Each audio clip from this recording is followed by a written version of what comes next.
لَتُسْأَلُنَّ يَوْمَئِذٍ عَنِ النَّعِيمِ، تم سے اس روز نعمتوں کے بارے میں ضرور پوچھا جائے گا۔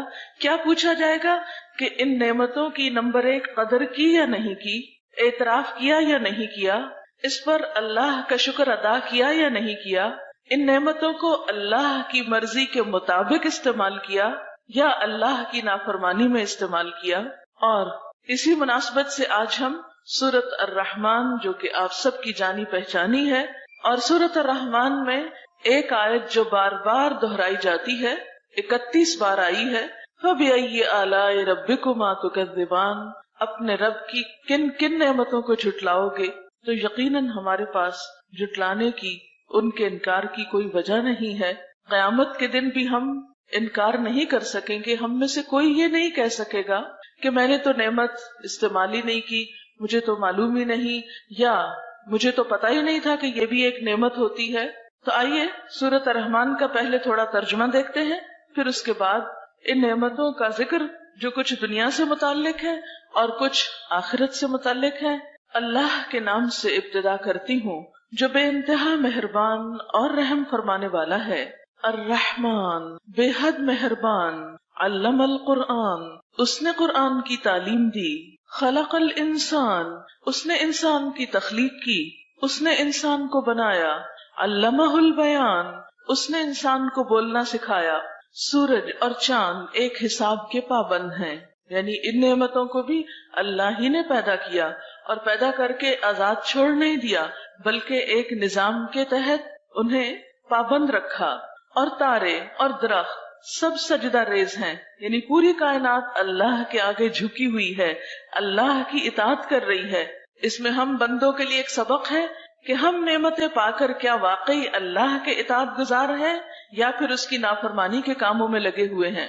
آسمان کو اس نے بلند کیا، یعنی انسان کو غور و فکر کی دعوت دی جا رہی ہے کہ دیکھو ایک چھت جو بغیر ستونوں کے ہے کتنی اونچی اٹھی ہوئی ہے کہ وہاں تک انسان کی رسائی بھی نہیں، اور میزان قائم کر دی، یعنی ہر چیز کے اندر ایک بیلنس رکھا، اعتدال رکھا۔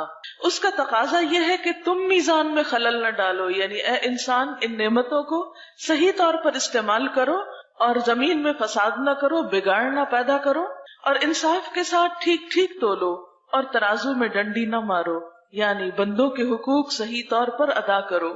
زمین کو اس نے سب مخلوقات کے لیے بنایا، یعنی زمین صرف انسانوں کے لیے نہیں، اس لیے اس میں ہمیں صرف انسانوں کے حقوق ہی نہیں، جانوروں کے اور دیگر مخلوقات کے حقوق بھی ادا کرنے ہیں، ان کا خیال بھی رکھنا ہے۔ اس میں ہر طرح کے بکثرت لذیذ پھل ہیں، کھجور کے درخت ہیں جن کے پھل غلافوں میں لپٹے ہوئے ہیں، طرح طرح کے غلے ہیں جن میں بھوسا بھی ہوتا ہے اور دانا بھی ہے۔ بس اے جن و انس، تم اپنے رب کی کن کن نعمتوں کو جھٹلاؤ گے؟ انسان کو اس نے ٹھیکری جیسے سوکھے سڑے گارے سے بنایا، یعنی انسان اپنی حقیقت پر تو غور کرے، کہاں سے اٹھایا گیا، اور جن کو آگ کی لپٹ سے پیدا کیا۔ بس اے جن و انس، تم اپنے رب کے کن کن عجائب قدرت کو جھٹلاؤ گے؟ دونوں مشرق اور دونوں مغرب، سب کا مالک و پروردگار وہی ہے۔ بس اے جن و انس، تم اپنے رب کی کن کن قدرتوں کو جھٹلاؤ گے؟ دو مشرق اور دو مغرب کیسے؟ آپ نے دیکھا ہوگا کہ جہاں سے سورج نکلتا ہے وہاں سے غروب ہوتا ہے، یعنی ہر نکلنے والا سورج ہر روز جہاں طلوع ہوتا ہے وہاں غروب بھی ہوتا ہے، پھر جہاں غروب ہو رہا ہوتا ہے وہاں کسی اور جگہ طلوع بھی ہو رہا ہوتا ہے۔ تو ہر مغرب مشرق بھی ہے اور ہر مشرق مغرب بھی ہے، اس لیے دو مشرق اور دو مغرب کی بات ہوئی۔ پلیز آپ ذرا باہم اگر باتیں کرنا چاہتے ہیں تو باہر چلے جائیں، قرآن آپ کے سامنے پڑھا جا رہا ہے، یہ باتیں بعد میں بھی ہو سکتی ہیں۔ پورے ہال میں صرف آپ دو لوگ ہیں جو باہم بات کر رہے ہیں، یہ میری باتیں اس وقت نہیں ہو رہی ہیں، اللہ کا کلام آپ کے سامنے پڑھا جا رہا ہے، اس کا ترجمہ آپ کو بتایا جا رہا ہے۔ اس وقت آپ مجھے رسپیکٹ نہیں دے رہے، اللہ کے کلام کو دے رہے ہیں یا نہیں دے رہے؟ کیا آپ کی اپنی باتیں اس کلام سے زیادہ اہم ہیں؟ دونوں مشرقوں اور دونوں مغربوں سب کا مالک اور پروردگار وہی ہے۔ بس اے جن و انس، تم اپنے رب کی کن کن قدرتوں کو جھٹلاؤ گے؟ دو سمندروں کو اس نے چھوڑ دیا کہ باہم مل جائیں، یعنی سمندر میں دو طرح کے مختلف پانی، میٹھا اور کھاری، اسی طرح ٹھنڈا اور گرم، دو طرح کا پانی ایک ہی جگہ ساتھ ساتھ چل رہا ہوتا ہے اور باہم ملتا نہیں، دونوں کے درمیان ایک پردہ حائل ہے۔ یہ سب کچھ کرنے والا کون ہے؟ اللہ رب العزت۔ دو سمندروں کو اس نے چھوڑ دیا کہ باہم مل جائیں، پھر بھی ان کے درمیان ایک پردہ حائل ہے جس سے وہ تجاوز نہیں کرتے. بس اے جن و انس، تم اپنے رب کی قدرت کے کن کن کرشموں کو جھٹلاؤ گے، یعنی کیسے نہیں اپنے رب کو پہچانو گے. ان سمندروں سے موتی اور مونگے نکلتے ہیں. بس اے جن و انس، تم اپنے رب کی قدرت کے کن کن کمالات کو جھٹلاؤ گے. اور یہ جہاز اسی کے ہیں جو سمندروں میں پہاڑوں کی طرح اونچے اٹھے ہوئے ہیں، یعنی پانی میں ایک سوئی تو ڈوب جاتی ہے لیکن اتنا بڑا جہاز جو کہ پورے پہاڑ کی طرح نظر آتا ہے یا پہاڑ جتنا وزنی ہو سکتا ہے، وہ تیر کر ایک حصے سے دوسرے پہ چلا جاتا ہے. یہ اس کو صلاحیت کس نے بخشی؟ تم اپنے رب کے کن کن کمالات کو جھٹلاؤ گے. اور یہ جہاز اسی کے ہیں جو سمندر میں پہاڑوں کی طرح اونچے اٹھے ہوئے ہیں. پھر تم اپنے رب کے کن کن احسانات کو جھٹلاؤ گے. ہر چیز جو اس زمین پر ہے فنا ہو جانے والی ہے، اور صرف تیرے رب کی جلیل و کریم ذات ہی باقی رہنے والی ہے. بس اے جن و انس، تم اپنے رب کے کن کن کمالات کو جھٹلاؤ گے. زمین اور آسمانوں میں جو بھی ہیں سب اپنی حاجتیں اسی سے مانگ رہے ہیں، کیونکہ سب محتاج ہیں. بے نیاز صرف اس کی ذات ہے. ہم سب کو اس کی ضرورت ہے، اسے ہماری ضرورت نہیں ہے. ہر آن وہ نئی شان میں ہے. بس اے جن و انس، تم اپنے رب کی کن کن صفات کو جھٹلاؤ گے. اے زمین کے بوجھو، ان قریب ہم تم سے باز پرس کرنے کے لیے یعنی تمہارا حساب لینے کے لیے فارغ ہوئے جاتے ہیں. پھر دیکھ لیں گے کہ تم اپنے رب کے کن کن احسانات کو جھٹلاؤ گے. یعنی انسان ہمیشہ اس دنیا میں نہیں رہے گا، یہ نعمتیں ہمیشہ ہمارے پاس نہیں رہیں گی. ہمیں بہت جلد یہ دنیا جس کی محبت میں ہم ڈوبے ہوئے ہیں، جس کے اوپر ہم کچھ اور سوچ ہی نہیں سکتے، یہ سب بہت جلد چھوڑ کر اپنے رب کی طرف واپس جانے والے ہیں. پھر ہم میں سے ایک ایک کا حساب ہوگا. ہر ایک کو جواب دہی کرنے ہوگی کہ وہ اپنے رب کی نعمتوں کو پا کر رب کے ساتھ کیا معاملہ کرتا رہا، اس کے دین کے ساتھ کیا سلوک کرتا رہا، اس کی کتاب کو اس نے کتنی اہمیت دی، اس کے رسول صلی اللہ علیہ وسلم کی کتنی عزت کی. ان سب نعمتوں کو پا کر بہت جلد ہم سے پوچھ ہوگی. لہٰذا وہاں جا کر تم کس نعمت کو جھٹلا سکو گے؟ اے گروہ جن و انس، تم زمین اور آسمانوں کی سرحدوں سے نکل کے بھاگ سکتے ہو تو بھاگ دیکھو. یعنی تم اللہ کے آگے کس قدر عاجز ہو، کہیں جا نہیں سکتے. اگر تم بھاگنا بھی چاہو تو اس کے لیے بڑا زور چاہیے، اور وہ زور ہم میں سے کس کے پاس ہے کہ ہم اپنے رب سے بھاگ نکلیں کہیں. پھر اپنے رب کی کن کن قدرتوں کو تم جھٹلاؤ گے. بھاگنے کی کوشش کرو گے تو تم پر آگ کا شعلہ اور دھواں چھوڑ دیا جائے گا جس کا تم مقابلہ نہ کر سکو گے. اے جن و انس، تم اپنے رب کی کن کن قدرتوں کا انکار کرو گے. پھر کیا بنے گی اس وقت جب آسمان پھٹے گا اور لال چمڑے کی طرح سرخ ہو جائے گا. اے جن و انس، اس وقت تم اپنے رب کی کن کن قدرتوں کو جھٹلاؤ گے. اس روز کسی انسان اور کسی جن سے اس کا گناہ پوچھنے کی ضرورت نہ ہوگی، کیونکہ سارا اعمال نامہ تو ہر ایک کا ساتھ ہی ہوگا. اس لیے اللہ تعالیٰ کو یہ پوچھنے کی ضرورت نہیں ہوگی کہ کون کیا جرم کر کے آیا. کوئی تنہائی میں ہو یا سب کے سامنے ہو، چھپ کے کوئی کام کرے یا سب کو بتا کے کرے، ہر غلط کام اعمال نامے میں لکھا جا رہا ہے اور وہ سب کے سامنے کھل کر آ جائے گا. انسان کچھ بھی چھپا نہ سکے گا. پھر دیکھ لیا جائے گا کہ تم دونوں گروہ اپنے رب کے کن کن احسانات کا انکار کرتے ہو. مجرم وہاں اپنے چہروں سے پہچان لیے جائیں گے، یعنی جرم چہروں پر، شکلوں پر نظر آئے گا، کیونکہ ہر انسان کا چہرہ اس کے دل کی عکاسی کرتا ہے. تو گناہ کی ابتدا بھی دل سے ہوتی ہے. رمضان اسی لیے تقویٰ کا مہینہ ہے کہ دلوں کی اصلاح کرتا ہے. اور انسان جب کوئی غلط کام کرنا چاہتا ہے تو سب سے پہلے اس کی سوچ آتی ہے، اس کی خواہش پیدا ہوتی ہے، پھر اس کے بعد انسان قدم اٹھاتا ہے. اس لیے چہرے پر سب دلوں کے آثار اور دلوں کے خیالات نظر آ رہے ہوں گے، کیونکہ وہیں پر سارے خیالات جمع ہوئے تھے، یعنی دل میں، اور دل سے پھر انسان کے عمل میں آئے، ظاہر میں آئے. تو قیامت کے دن سب کچھ چہروں سے عیاں ہو جائے گا اور انہیں پیشانی کے بال اور پاؤں پکڑ پکڑ کر گھسیٹا جائے گا، یعنی مجرم لوگوں کو. اس وقت تم اپنے رب کی کن کن قدرتوں کو جھٹلاؤ گے. اس وقت کہا جائے گا یہ وہی جہنم ہے جس کو مجرمین جھوٹ قرار دیتے تھے، یعنی صحیح طور پر ایمان نہیں رکھتے تھے. اسی جہنم اور کھولتے ہوئے پانی کے درمیان وہ گردش کرتے رہیں گے. پھر اپنے رب کی کن کن قدرتوں کو جھٹلاؤ گے، یعنی جب آگ میں وہ تڑپ اٹھیں گے تو سخت پیاس لگے گی. آپ نے دیکھا ہوگا ذرا موسم گرم ہو تو انسان کو پیاس زیادہ لگنے لگتی ہے. تو جہنم میں بھی جب وہ آگ میں جلیں گے تو سخت پیاسے ہوں گے. پھر وہ پانی مانگیں گے تو ابلتا ہوا پانی ان کو پیش کیا جائے گا. پانی پی کر پھر اپنے ٹھکانے پہ لوٹیں گے تو آگ ہی آگ پائیں گے اور یوں ہی ان کی عمر بیت جائے گی. پھر اپنے رب کی کن کن قدرتوں کو تم جھٹلاؤ گے. اور ہر اس شخص کے لیے جو اپنے رب کے حضور پیش ہونے کا خوف رکھتا ہو 2 باغ ہیں. اپنے رب کے کن کن انعامات کو جھٹلاؤ گے. یعنی ایک طرف مجرموں کا انجام بتایا گیا تو دوسری طرف اللہ کے فرما بردار لوگوں کا انجام بتایا گیا کہ ان کی خوشی کے لیے 2 باغ ہوں گے. 2 کس لیے کہ جب ایک سے دل بھرے گا تو دوسرے میں چلے جائیں گے، اور اسی طرح کبھی ایک جگہ کبھی دوسری جگہ. ہری بھری ڈالیوں سے بھرپور اپنے رب کے کن کن انعامات کو جھٹلاؤ گے. دونوں باغوں میں 2 چشمے رواں اپنے رب کے کن کن انعامات کو جھٹلاؤ گے. دونوں باغوں میں ہر پھل کی 2 قسمیں اپنے رب کے کن کن انعامات کو تم جھٹلاؤ گے. جنتی لوگ ایسے فرشوں پہ تکیے لگائے بیٹھیں گے جن کے استر دبیز ریشم کے ہوں گے، اور باغوں کی ڈالیاں پھلوں سے جھکی پڑ رہی ہوں گی. اپنے رب کے کن کن انعامات کو تم جھٹلاؤ گے.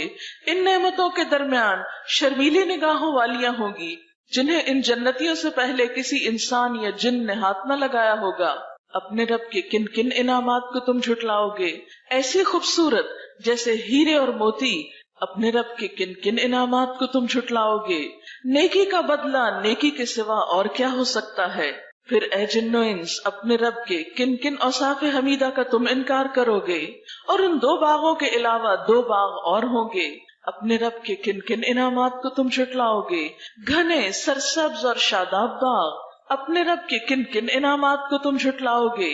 دونوں باغوں میں 2 چشمے فواروں کی طرح ابلتے ہوئے اپنے رب کے کن کن انعامات کو تم جھٹلاؤ گے.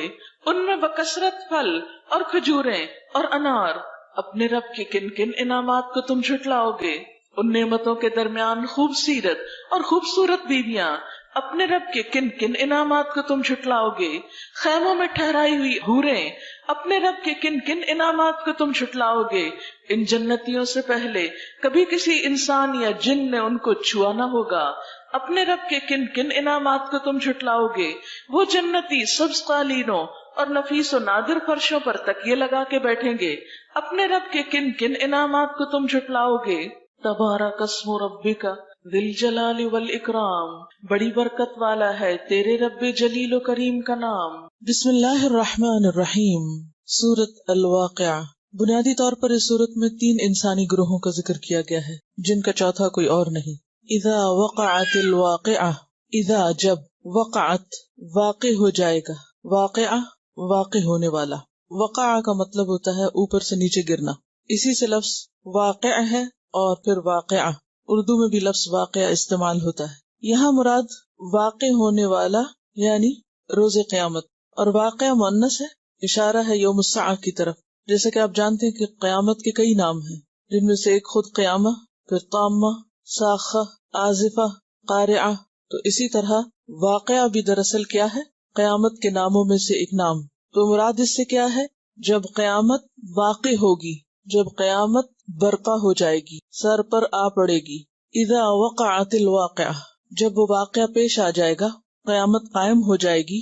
اور اس کا قائم ہونا ایسا ہے، لیس لوقعتھا کاذبہ، لیسا نہیں، وقعہ واقع ہونا، ہاں اس کا یعنی اس کا واقع ہونا نہیں ہے، کاذبہ کوئی جھوٹ، کوئی جھوٹی بات نہیں ہے، یہ ایک یقینی بات ہے، سچی بات ہے. قیامت کا واقعہ ایسا واقعہ ہے کہ جب وہ پیش آ جائے گا تو کوئی بھی اس کو جھٹلا نہ سکے گا. آج دنیا میں بہت سے لوگ ایسے ہیں جو اس دن کو نہیں مانتے، اس آنے والے حادثے کا انکار کرتے ہیں کہ ایسا کچھ بھی نہیں، یہ صرف من گھڑت باتیں ہیں. اور یہ ایک حقیقت ہے کہ آخرت پر ایمان ارکان ایمان میں سے ہے. ایک مسلمان کے لیے لازم ہے کہ وہ آخرت کو مانے. اگر کوئی شخص آخرت کو نہیں مانتا تو وہ دراصل مسلمان ہی نہیں. کیسا ہے وہ دن؟ خافضۃ رافعۃ، وہ قیامت پست کرنے والی ہے، بلند کرنے والی ہے. اور اسی طرح عزت اور ذلت کے معنوں میں بھی آتا ہے. تو خافضۃ نیچے کرنے والی یعنی ذلیل کرنے والی، پست کرنے والی، گرانے والی. اور رافعۃ بلند کرنے والی، اٹھانے والی یعنی عزت دینے والی. قیامت کا دن ایک ایسا دن ہے جس میں عزت اور ذلت کے معیار بدل جائیں گے. آج دنیا میں بہت سے افراد اور اقوام ایسے ہیں جو بظاہر بہت بلند مرتبہ نظر آتے ہیں، بہت عزت کے مقام پر نظر آتے ہیں، لیکن کل قیامت کے دن ان کا یہ مقام عزت ان سے چھین لیا جائے گا، اور صرف ایک قیامت کا حادثہ ہی انہیں پست کر دینے کے لیے کافی ہوگا.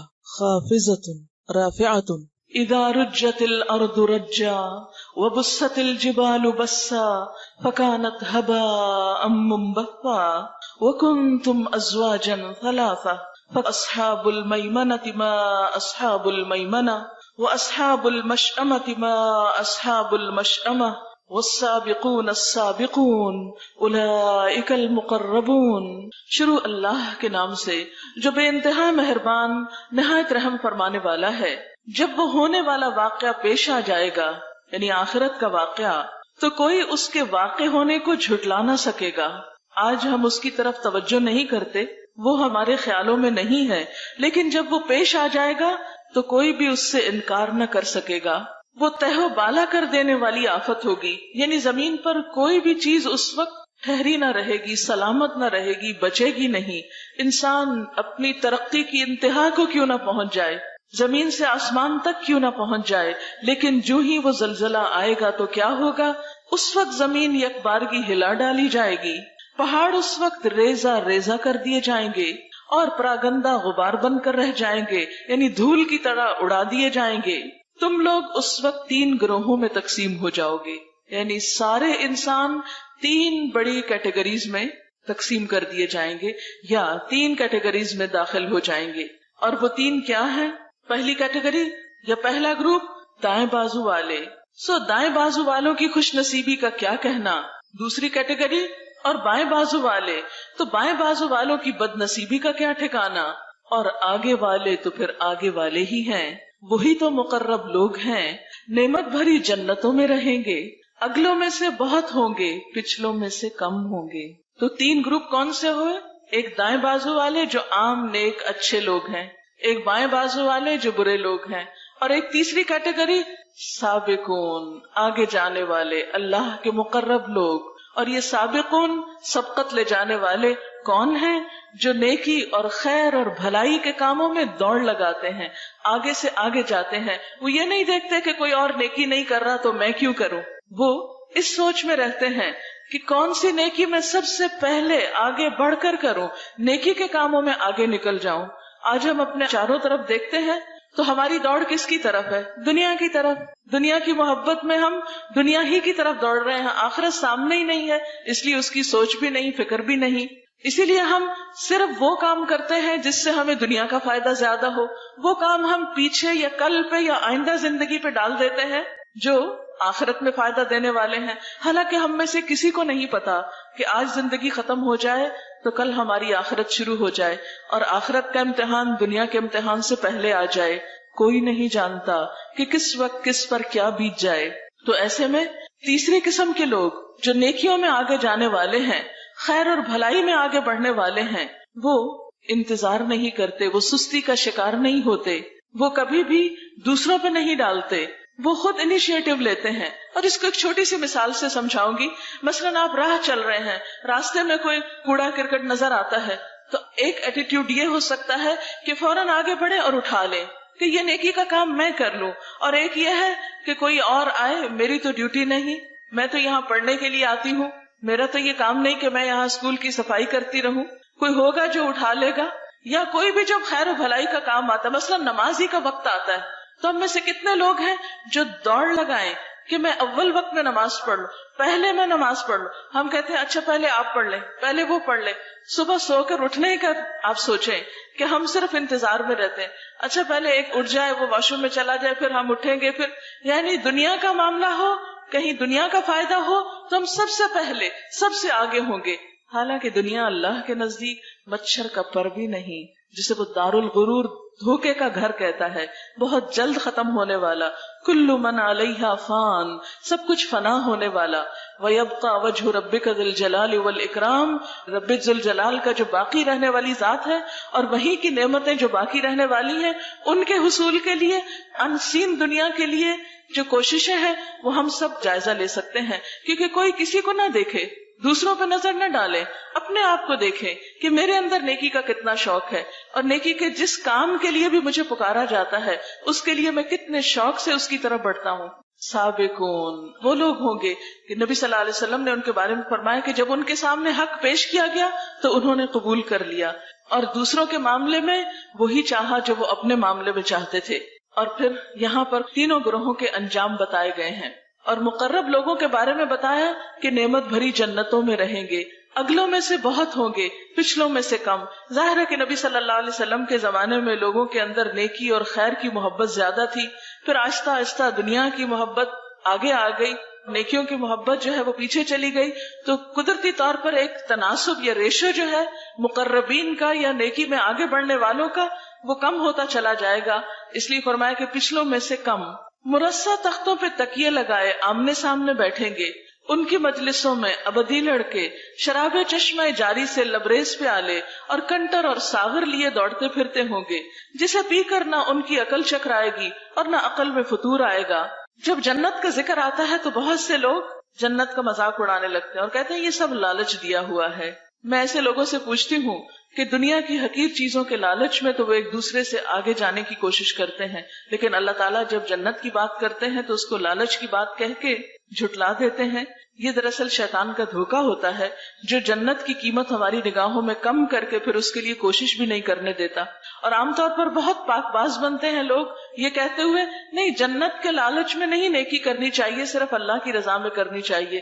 نہیں، جب اللہ تعالیٰ خود ہمیں جنت کا شوق دلاتے ہیں، اس نے ہمیں پیدا کیا ہے، وہ جانتا ہے کہ ہمارے دلوں کے اندر کیا ہے اور ہمارے اندر مادی چیزوں کی محبت کس قدر کوٹ کوٹ کے بھری ہوئی ہے۔ اس لیے اللہ تعالیٰ ایک اور جگہ پر فرماتے ہیں یزکوا انفسکم، اپنے آپ کو پاکیزہ مت کہو، بل اللہ یزکی من یشاء، اللہ ہی جسے چاہتا ہے پاک کرتا ہے۔ تو اس لیے جنت کا ذکر جب اللہ تعالیٰ کرے تو اسے شوق سے سننا چاہیے۔ اللہ تعالیٰ خود فرماتے ہیں سابقوا الی مغفرۃ من ربکم وجنۃ، دوڑو اپنے رب کی بخشش حاصل کرنے کے لیے اور جنت کے لیے، یعنی جنت کی طرف دوڑ کا حکم اللہ تعالیٰ نے خود دیا ہے۔ اس لیے جنت کی باتیں محض لالچ کی باتیں نہیں ہیں، یہ اللہ تعالیٰ نے ہماری نفسیات کو سامنے رکھتے ہوئے ہمیں ایک انسینٹیو دیا ہے، شوق دیا ہے۔ پھر جنت ہی کے بارے میں فرمایا کہ جنت میں جنت کے جو کارندے ہوں گے وہ مقربین کے سامنے طرح طرح کے لذیذ پھل پیش کریں گے کہ جسے چاہیں چن لیں، پرندوں کے گوشت پیش کریں گے، جس پرندے کا چاہیں استعمال کریں، ایک بہت بڑی ورائٹی ہوگی۔ ان کے لیے خوبصورت آنکھوں والی حوریں ہوں گی، ایسی خوبصورت جیسے چھپا کے رکھے ہوئے موتی۔ یہ سب کچھ ان کے اعمال کی جزا کے طور پر انہیں ملے گا، یہ سب کچھ ان کے اعمال کی جزا کے طور پر انہیں ملے گا جو وہ دنیا میں کرتے رہے۔ وہاں وہ کوئی بےہودہ کلام یا گناہ کی بات نہ سنیں گے، کوئی غیبت نہیں ہوگی، کوئی چغلی نہیں ہوگی، کوئی کسی کی بیک بائٹنگ نہیں ہوگی، کوئی کسی کو تانا نہیں دے گا، کوئی کسی کا دل جلانے والی باتیں نہیں کرے گا۔ وہاں پر کوئی گناہ کی بات بھی نہیں، کوئی جھوٹ نہیں بولے گا، کوئی خیانت نہیں کرے گا۔ سب لوگ اللہ قیلن سلامن سلاما، سلامتی کی باتیں ہی کریں گے۔ اور یہاں پر کیا فرمایا کہ وہاں کوئی بےہودہ کلام یا گناہ کی بات نہ سنیں گے، جو بات بھی ہوگی ٹھیک ٹھیک ہوگی۔ اور دائیں بازو والوں کی خوش نصیبی کا کیا کہنا، وہ بے خار یعنی بغیر کانٹوں کے بیریوں اور تہ بتہ چڑھے ہوئے کیلوں اور دور تک پھیلی ہوئی چھاؤں اور ہر دم رواں پانی اور کبھی ختم نہ ہونے والے اور بے روک ٹوک ملنے والے بکثرت پھلوں اور اونچی نشست گاہوں میں ہوں گے۔ آبویسلی سابقین کی جنت کے مقابلے میں ذرا کم درجے کی ہوگی۔ ان کی بیویوں کو ہم خاص طور پر نئے سرے سے پیدا کریں گے اور انہیں باقرہ بنا دیں گے، اپنے شوہروں کی چاہنے والی اور عمر میں ہمسن ہوں گی۔ یہ سب کچھ دائیں بازو والوں کے لیے ہے، وہ اگلوں میں سے بھی بہت ہوں گے، پچھلوں میں سے بھی بہت ہوں گے۔ اور بائیں بازو والوں کی بد نصیبی کا کیا پوچھنا، وہ لو کی لپٹ اور کھولتے ہوئے پانی اور کالے دھوئیں کے سائے میں ہوں گے، جو نہ ٹھنڈا ہوگا نہ آرام دہ ہوگا۔ یہ وہ لوگ ہوں گے جو اس انجام کو پہنچنے سے پہلے خوشحال تھے اور بڑے گناہ پہ اصرار کرتے تھے۔ آپ کو معلوم ہے کہ بڑے گناہ کون سے ہیں؟ بڑے گناہوں میں سب سے بڑا گناہ تو اللہ تعالیٰ کے ساتھ شرک ہے، اور اس کے بعد والدین کی نافرمانی، ماں باپ کی بات نہ ماننا، ماں باپ کو اہمیت نہ دینا، ماں باپ کی قدر نہ کرنا۔ کیونکہ ایک طرف ہمیں اللہ تعالیٰ کے احسانات کو ماننا اور اس کا شکر گزار بننا ہے، اور دوسری طرف انسانوں میں سے سب سے پہلے اپنے والدین کا. یہ وہ لوگ ہوں گے جو اس انجام کو پہنچنے سے پہلے خوشحال تھے اور گناہ عظیم پر اصرار کرتے تھے. کہتے تھے جب ہم مر کر خاک ہو جائیں گے اور ہڈیوں کا پنجر رہ جائیں گے تو پھر اٹھا کھڑے کیے جائیں گے، اور کیا ہمارے باپ دادا بھی اٹھائے جائیں گے جو پہلے گزر چکے ہیں؟ اے نبی صلی اللہ علیہ وسلم ان سے کہہ دیجئے یقیناً اگلے اور پچھلے سب ایک دن ضرور جمع کیے جانے والے ہیں جس کا وقت مقرر کیا جا چکا ہے. پھر اے گمراہو اور جھٹلانے والو، تم زقوم کے درخت کی غذا کھانے والے ہو، اس سے تم پیٹ بھرو گے اور اوپر سے کھولتا ہوا پانی تونس لگے ہوئے اونٹ کی طرح پیو گے. یعنی اتنی گرمی ہوگی کہ انسان ابلتا ہوا پانی بھی چاہے تو آپ دیکھیں ایک ایک سپ لیتے ہیں، لیکن جہنم میں لوگ ابلتے ہوئے پانی کو بھی پیتے چلے جائیں گے جیسے ایک پیاسا اونٹ پانی پیتا ہے. یہ ہے ان بائیں بازو والوں کی ضیافت کا سامان روز جزا میں. نحن خلقناکم فلولا تصدقون، ہم نے تمہیں پیدا کیا ہے، ہم ہیں تمہارے خالق، پھر تم تصدیق کیوں نہیں کرتے، مان کیوں نہیں جاتے؟ کبھی تم نے غور کیا یہ نطفہ جو تم ڈالتے ہو اس سے بچہ تم پیدا کرتے ہو یا اس کے پیدا کرنے والے ہم ہیں؟ ہم نے تمہارے درمیان موت کو تقسیم کیا ہے اور ہم اس سے عاجز نہیں کہ تمہاری شکلیں بدل دیں اور کسی ایسی شکل میں تمہیں پیدا کریں جس کو تم نہیں جانتے. اپنی پہلی پیدائش کو تو تم جانتے ہی ہو، پھر سبق کیوں نہیں لیتے؟ یہ اصل میں ان لوگوں کو کہا جا رہا ہے جو مرنے کے بعد دوبارہ زندہ ہونے پر ایمان نہیں رکھتے تھے، اس کا یقین نہیں رکھتے تھے. تو انہیں بتایا جا رہا ہے کہ تمہیں اگر آخرت کی دوبارہ زندگی کا یقین کرنا ہے تو آج کی اپنی زندگی کو دیکھو، آج اپنے ہاتھ پاؤں دیکھو، آج اپنے آپ کو پہچانو کہ کیا ہو. اگر تم آج ایگزسٹ کرتے ہو تو کل ایگزسٹ کیوں نہیں کر سکتے؟ جس رب نے پہلی دفعہ پیدا کیا وہ دوبارہ پیدا کیوں نہیں کر سکتا؟ کبھی تم نے سوچا یہ بیج جو تم بوتے ہو یعنی زمین میں ڈالتے ہو، مٹی میں ڈالتے ہو، ان سے کھیتیاں تم اگاتے ہو یا ان کے اگانے والے ہم ہیں؟ خوبصورت پودے کون نکالتا ہے اس اندھیری مٹی میں سے؟ کیونکہ مٹی دیکھنے میں کیا ہے؟ کچھ بھی نہیں، نہ اس میں رنگ ہے، نہ ہی اس کے اندر کوئی خوشبو ہے، نہ ٹیسٹ ہے، لیکن جو پھل اور پھول اس میں سے نکلتے ہیں وہ کس قدر خوبصورت اور کتنی ویرائٹی ہوتی ہے ان کے اندر.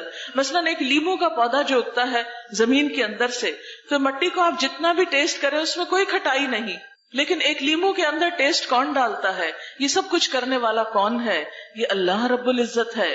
کبھی تم نے سوچا یہ بیج جو تم بوتے ہو ان سے کھیتیاں تم اگاتے ہو یا ان کے اگانے والے ہم ہیں؟ ہم چاہے تو ان کھیتیوں کو بھس بنا کر رکھ دیں اور تم طرح طرح کی باتیں کرتے رہ جاؤ. ہم پر تو الٹی چٹی پڑ گئی، بلکہ ہمارے تو نصیب ہی پھوٹے ہوئے ہیں. یعنی اللہ تعالیٰ انسان کو جب دنیا میں ایک نعمت دے کر اس سے لیتا ہے تو وہ اس پر یہ سوچنے کے بجائے کہ میرا بھی کوئی قصور ہوگا، اللہ تعالیٰ ہی کو بلیم کرنے لگتا ہے بعض اوقات، اور بعض اوقات وہ طرح طرح کی باتیں بنا کر رہ جاتا ہے اور اللہ کی طرف رجوع نہیں کرتا. کبھی تم نے آنکھیں کھول کر دیکھا یہ پانی جو تم پیتے ہو اسے تم نے بادل سے برسایا ہے یا اس کے برسانے والے ہم ہیں؟ ہم چاہے تو اسے سخت کھاری بنا دیں، یعنی بارش میٹھے پانی کی برسنے کی بجائے کڑوے پانی کی برسے. اور کتنے حیرت کی بات ہے نا، آپ دیکھیں کہ جو واٹر سائیکل ہے وہ آپ سب جانتے ہیں کہ بارش کہاں سے بنتی ہے؟ جو سمندر سے بخارات اٹھتے ہیں. سمندر کا پانی کس قدر کھاری ہوتا ہے، وہاں سے اللہ تعالیٰ جو پانی اٹھاتے ہیں اور بادلوں کے ذریعے پھر زمین پہ برساتے ہیں وہ کھاری نہیں ہوتا. یہ سب کچھ کرنے والا کون ہے؟ پھر تم شکر کیوں نہیں ادا کرتے؟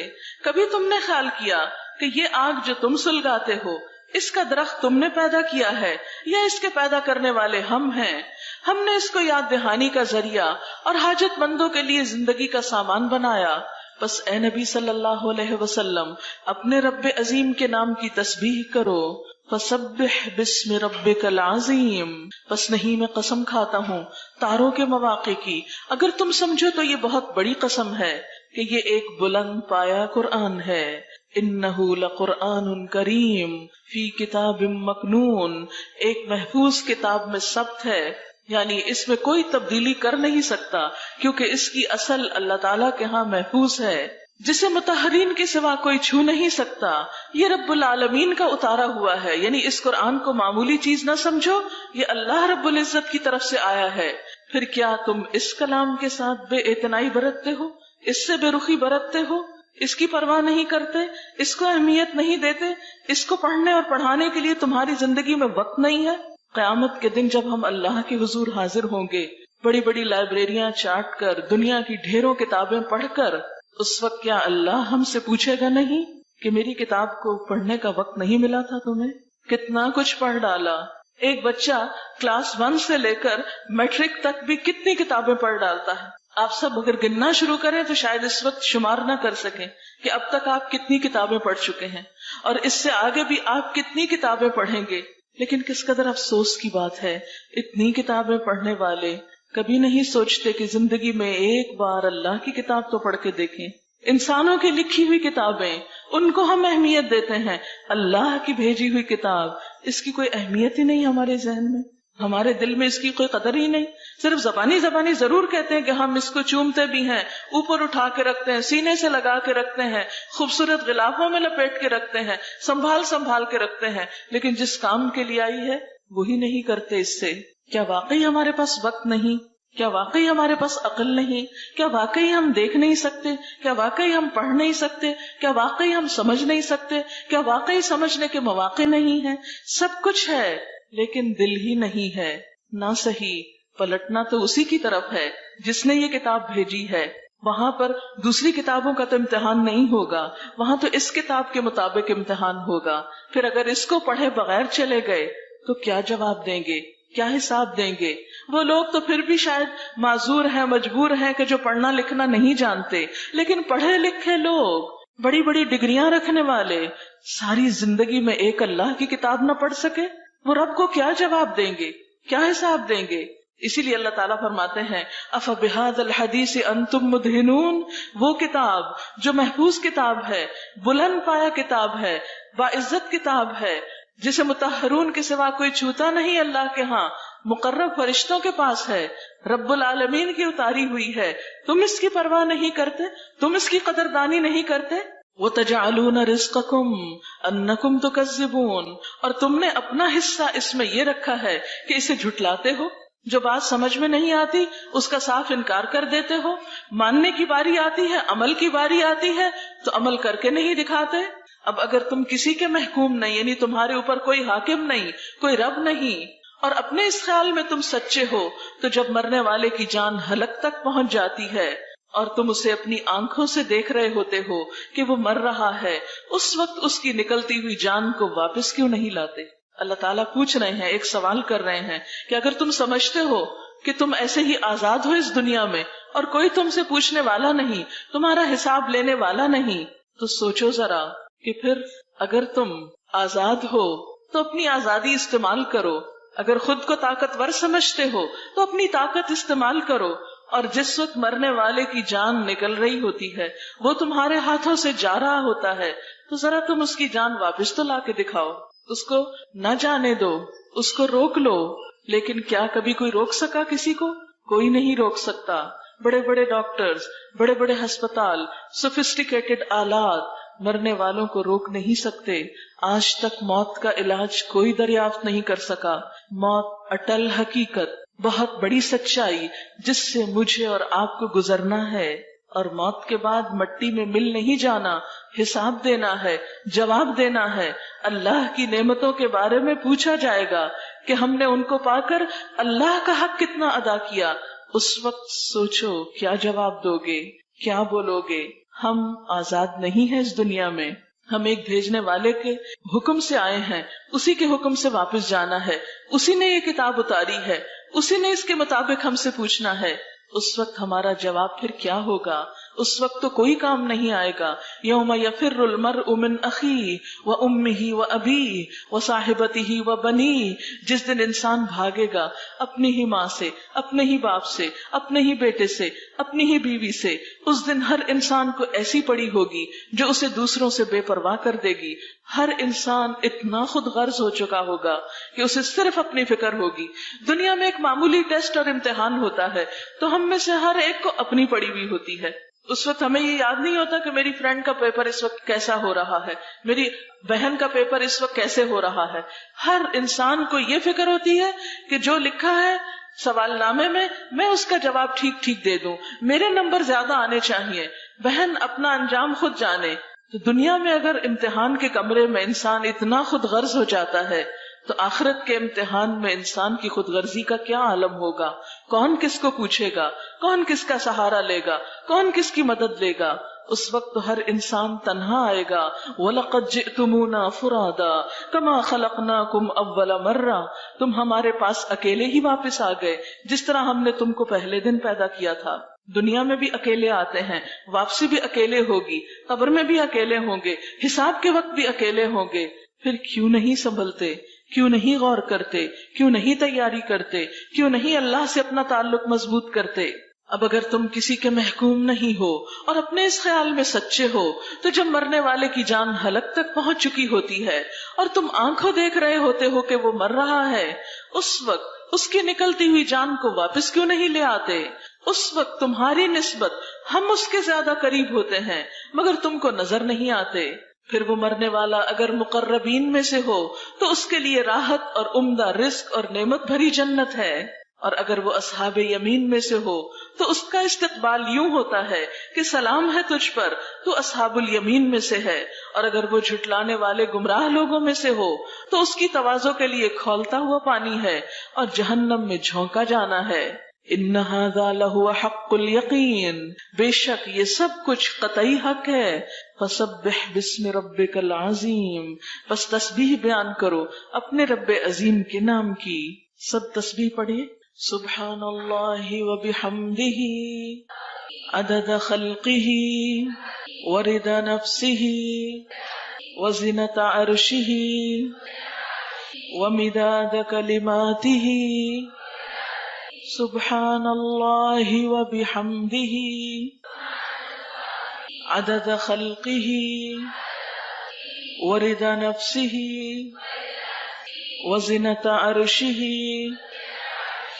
ومداد کلماتہ. سبحانک اللہم وبحمدک نشہد ان لا الہ الا انت نستغفرک ونتوب الیک. والسلام علیکم ورحمۃ اللہ وبرکاتہ.